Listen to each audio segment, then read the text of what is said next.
So, hi everyone. I don't have a long intro, but I'm Paula Manzur. I work with Language AI Strategy, and today I'll be presenting on program management of GenAI in localization projects together with a colleague of mine, Emma Vila. Emma is a senior localization strategist, and she drives many impactful projects for our localization team. And we actually wanted to start sharing what's the current sentiment at Booking.com, because we've been leveraging AI in language strategy for many years now, because we trained our MT engines in the past. And as we know, MT is AI.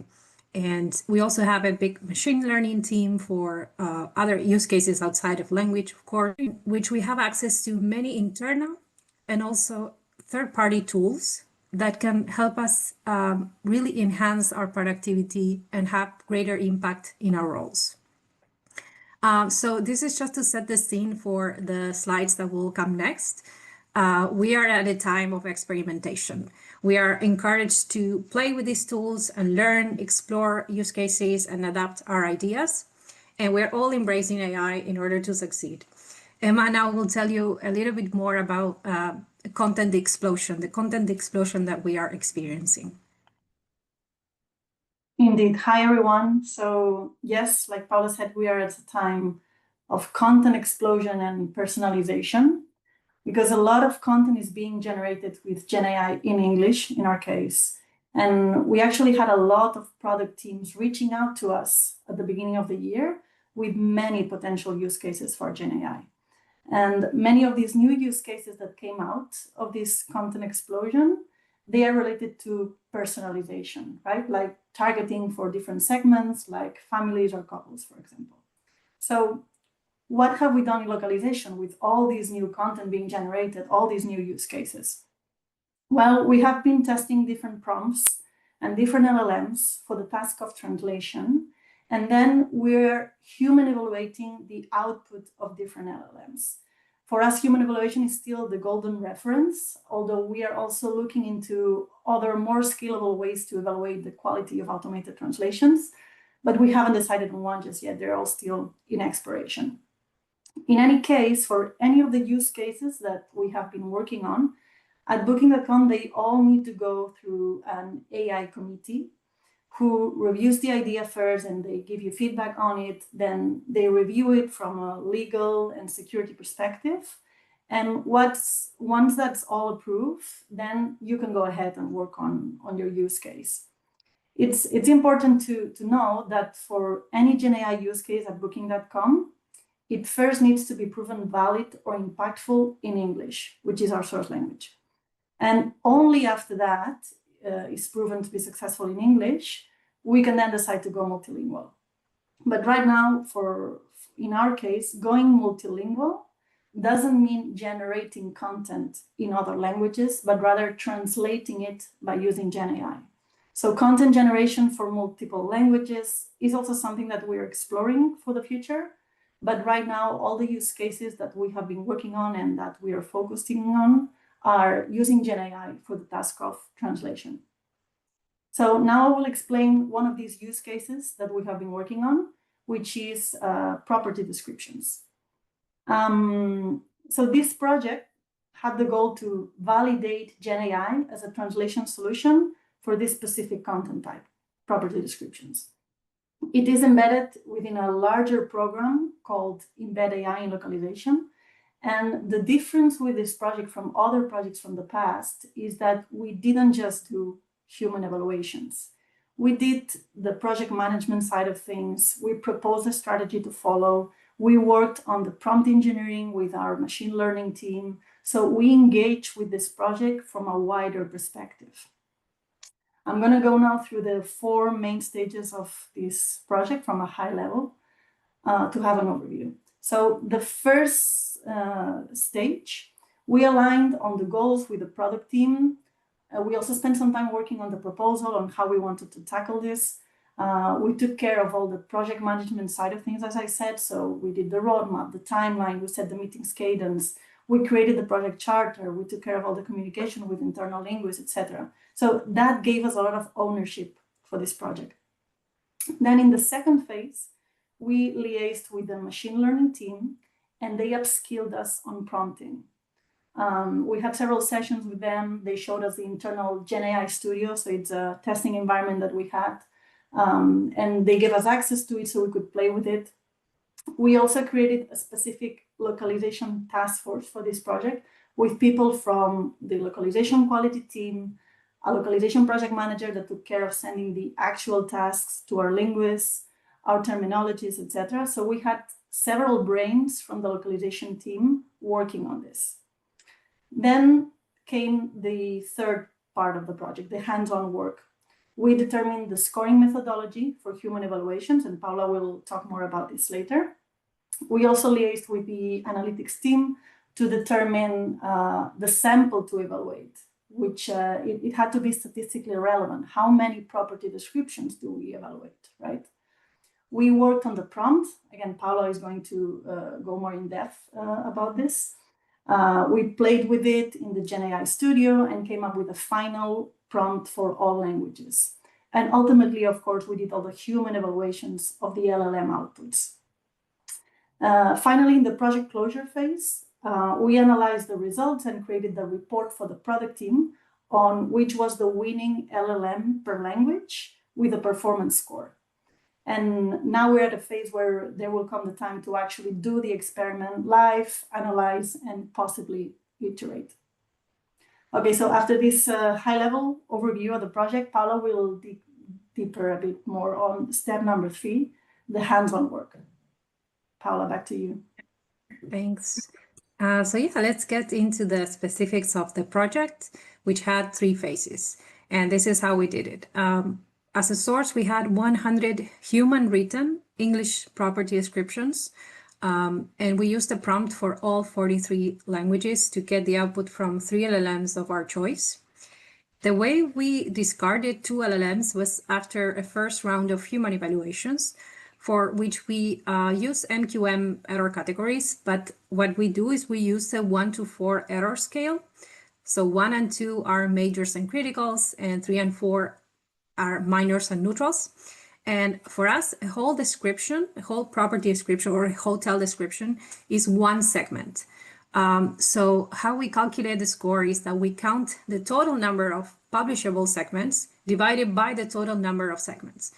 And this can mean that in 100 descriptions, if 95 are considered publishable, then that's the score. Basically, it's 95%. But this doesn't mean that the description doesn't have errors. It means that it only doesn't have majors or critical errors. But the language professionals still consider that it can be published as it is. So that is phase 1. For phase 2, we sent an extra 175 descriptions for human evaluation again for the winner of phase 1, the winner LLM. And in both phases, humans are the golden standard, so the human evaluation. And after the human evaluation, we looked at the aggregated score, and we agreed with the stakeholder that an experiment will be set up. And the experiment will run for a while before any decisions are made to go full on, like in production, same as with English GenAI, right? This needs to be proven successful via an experiment first. So these are the results of the project. As you can see, sorry, there are 3 languages in which they are still in evaluation at this moment of the presentation, so we couldn't show you the results.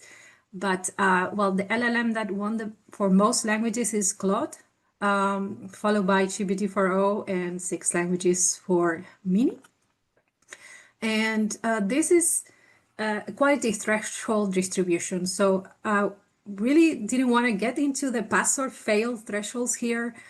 Traditionally, we use 95% as a quality threshold for publishability. So publishability means, okay, this raw LLM can be published as it is without any human intervention. But now we're actually challenging that. And here you can see that 34 languages passed the 85% quality threshold, 33 the 90% threshold, and 26 languages past the 95% threshold. So it makes sense that it decreases, right? We still need to agree on the details, but the experiment will be set up in a way that we show outputs from different scores to know more about what quality means for the customer, right? To the customer. So now this is a GenAI in localization event. So I am sure that everyone is curious about the prompt that we used. So here it is. It actually took us a while to get here because last year the use of GenAI wasn't so democratized. So it was only our machine learning team who had access to the LLMs and to the playground that we call GenAI Studio. And they were using a simple prompt, like translate this source language into target language, which is fine, of course. We used to think that the simpler the prompt, the better. But we actually proved that with a more specific prompt, like this one, you can get better results, at least on the first go, and especially for languages like Hebrew or Arabic. So here you can see a system prompt, which defines the role or the behavior that we expect from the model, and then a user prompt, which tells the actual task and what is the expected response. And as I said, we wanted to use only a baseline, so only one prompt for all 43 languages. So, and then we have different CSVs, which contain the source English data and then all the information that will be used to replace the variables that you see here in curly brackets. And it's actually the use of variables that allows us for flexibility and adaptability for different language requirements, like formality, for example, and without having to have 43 prompts for different languages. So we only have one baseline. So I think we've seen this everywhere, right? By now, prompting is an iterative process. You prompt, you test, you evaluate, refine, and then you repeat. So it's a loop, right? So I'm sure some of you might be wondering why we didn't do any prompt iteration. If you remember the process flows slide, we didn't tweak the prompt after the human evaluation, right? So why didn't we do this? If the whole idea of LLMs is that you can actually work with them, refine the prompt and to get better outputs, that's a benefit, right? So the honest answer is that it is very challenging to prompt for 43 languages if you want to include language requirements. So in order to do this, you need to upskill linguists or language professionals because this is a skill. So it will depend on your company's capabilities. At Booking, we have in-house linguists for most languages. So in order to empower them to do this, we had to train them. And this would have added 3 more months to the timeline. So what we did instead was to form a task force, and we decided to involve our linguists in the prompt creation process, but for the baseline. And at the same time, we prepared clear guidelines for a future training, but also to empower everyone to do prompting. So let me summarize what we did, and I'll wrap up with this. So we wrote the baseline you saw before with all the variables. We asked our linguists for input on, for example, terminology, formality, the tone of voice, and other language-focused areas for property descriptions. And then the task force tested it with 2 low-resource languages, Croatian and Catalan, and 1 high-resource language, Spanish. And since it worked pretty well, we moved on.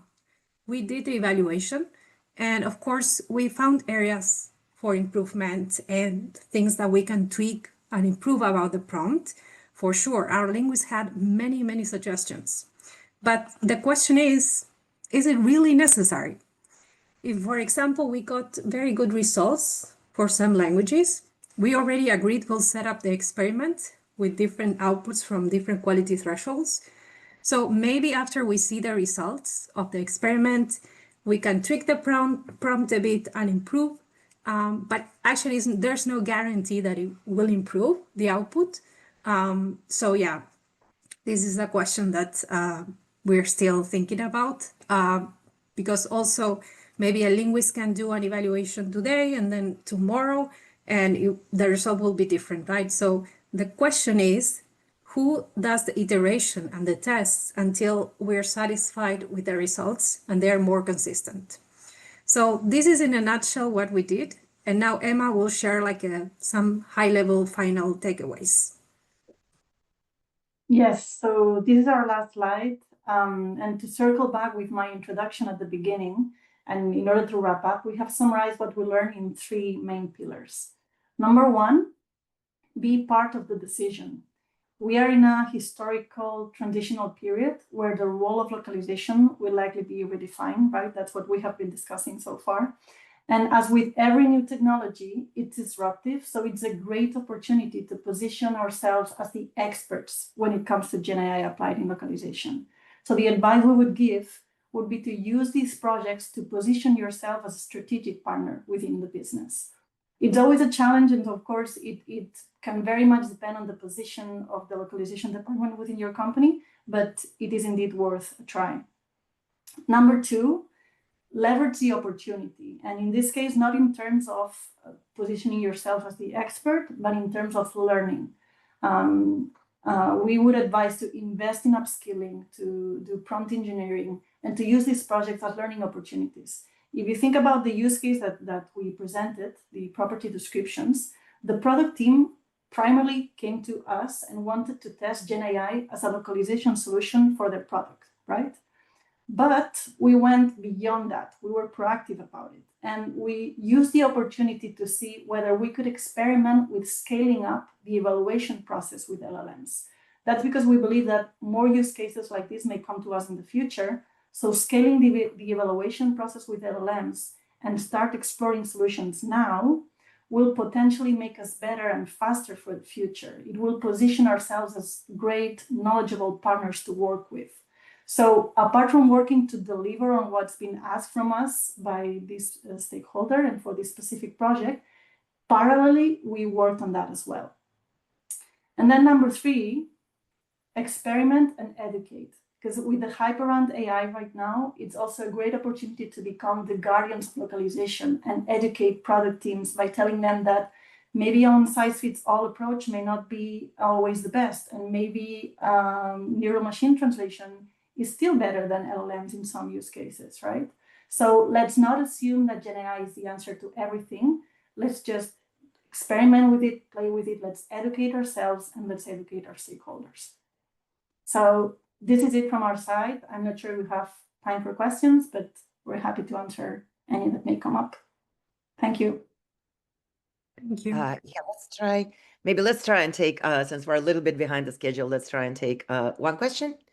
And the question would be, obviously, there are different content types that render themselves differently to translation. And if you were to divide your content types into this goes straight to publishing and this still requires human review, what are the criteria and how do you make that decision, and what content types go straight to publishing? Yeah, so we actually have a methodology that we That's the created. question for you, Paula, right?